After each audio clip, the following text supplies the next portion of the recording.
Welcome back to another video. My name is Christen and I am a fitness coach, and as you can see on the whiteboard that you've probably grown accustomed to, we're going to talk about how to read food labels. As you can also probably notice, we're at a different angle. It's like a whole new world in here.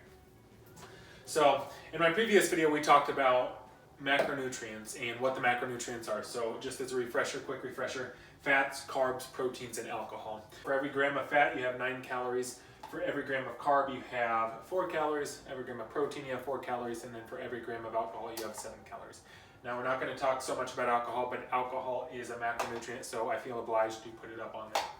So as you can see in my hand right here we have peanut butter. And this is Skippy peanut butter.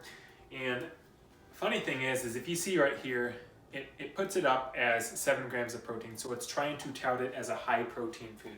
Now I'm going to tell you, peanut butter, once we go through this, peanut butter is not a protein. Peanut butter is a fat. No, nuts in general are fats.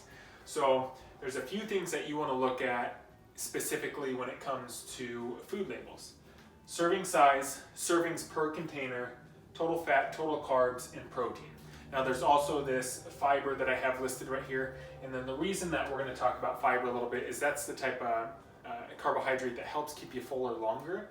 But for peanut butter, and I'm going to teach you without looking at the total calories right off the bat, because that is listed right here as well.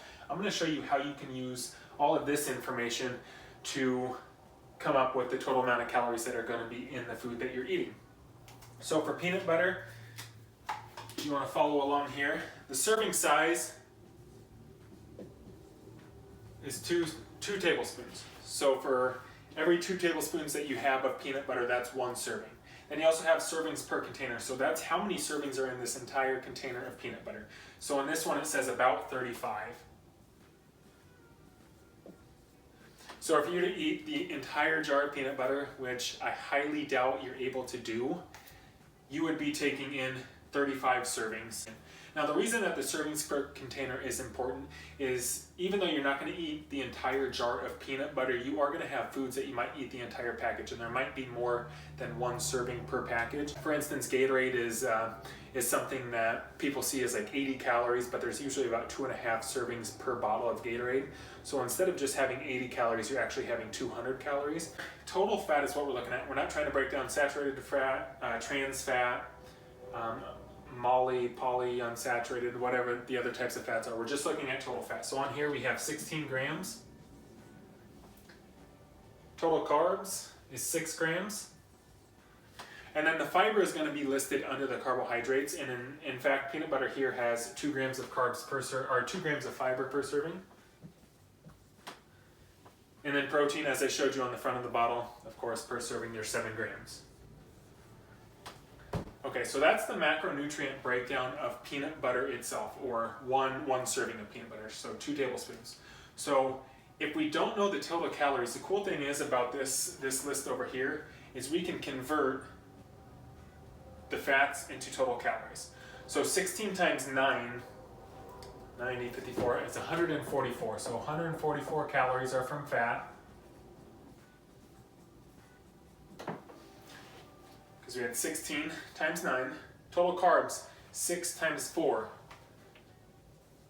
24 calories from carbs, 7 times 4 for protein, 28 calories from protein. So when we add all these up, we get 144 plus 24, 168, 188, 196. So for 2 tablespoons of peanut butter, you would have 196 calories per serving. Now on the label here, it says 190. The other thing that we got to realize is the FDA, I believe, allows up to 20% differential, whether it's plus or minus. So peanut butter, just based off of this macronutrient profile, we know it has 196 calories, which matches up with what the label says. Now, the other thing to remember is if you ate this entire jar, you would take 35 times 196 to get the amount of calories that you actually ate. Hopefully that made sense. We're actually going to jump over into a different food, Spanish rice, packaged rice, because this is something that you're more likely to eat all at one time or eat more than 1 serving of. So wait for this next jump cut. All right, that was quick and painless. So now we have packaged Spanish rice. So the other thing to note on here is on this, and I'll try to put this up on the screen as well, but on this you have a couple different slots. You have mix, so that would be just for the package, and then you have prepared. So that would be if you follow these step-by-step instructions, whether it's milk, butter, oil, whatever it is that gets put into this, that's what this prepared would be. So on this package of Spanish rice, serving size is 1/2 cup. Jump over to this side so I'm not in the way. So 1/2 cup of this dry mix is 1 serving. And then it's about 1 cup prepared. So the reason that cup prepared matters is because once you cook the rice and it gets more full body, and then you have all of this vegetable oil, butter, whatever else it calls for, once you have it, then 1 cup of cooked rice would be equal to 1 serving. I'll put raw, and then 1 cup cooked. So servings per container, so that's the key on this one. So servings per container, if you're to eat this entire bag, you would have 2.5 servings. So now we're going to go down the list as well. So it's not, all it's going to show you is what's in the mix. It's not going to give you your milk, it's not going to give you your butter, your oil, whatever else it's asking for you to put in here. So we're going to go off of this mix alone.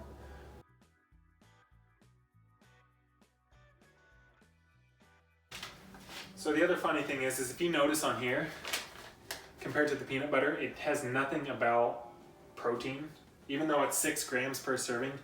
Protein, foods like peanut butter, foods that try to say high in protein, really look at the content, because if it's below 10 grams per serving, that's really not a high amount of protein. Raw chicken, or chicken in general, 4 ounces of chicken I believe is like 25 or 26 grams of protein. So when you're looking at protein, you're looking for your lean meats, and you're not so much looking for peanut butter as your protein source. Because like I said, this has nowhere on the package that this is a source of protein. Although there's 6 grams of protein per serving, it's not trying to market it as a protein source such as peanut butter was. So 1 gram, so you have 9 calories from fat. 47 times 4, oh, I need help with this. 160, 188 maybe? Cal. And then 6 times 4 is 24 from protein. So total calories would be 197, 117, or 217, 221 if I'm not mistaken. Actually on here the mix says it has 230 calories per serving. Why is it important for the serving size? And that's why I wanted to use this rice is, first of all, after it's cooked, it's gonna add an extra 50 calories per serving. But let's just go on the mix itself. So if you ate this full thing, non-mix, and you're just looking here, you would take 221, let's just go like this. You would take your total calories per serving, 221 times 2.5. So without, shoot, I'm gonna do it for you. I'm a sucker. So check my math here, but if you ate this entire package, 2.5 servings times 221 calories per serving, or as this would say 230, so you can take 230 times 2.5, you would be consuming 552 calories for this entire package. Once again, keep in mind that that is not with it being prepared, so that's minus the oil, minus the butter, minus whatever it's asking to be put in here. And the reason that macros are important is, one, you kind of see where your calories are going. For me, proteins are by far the most satiating food, whatever. They're the most filling food out there. Plus, foods that are high in fiber, so your fruits and vegetables. It's important to pay attention to what you're eating, because if you're trying to lose weight, knowing what you're putting in your body and knowing what works for you to stay fuller longer is very important. Trying to hit your protein goal is number 1. Actually, number 1 for losing weight is your total calories. Number 2 is going to be a protein goal.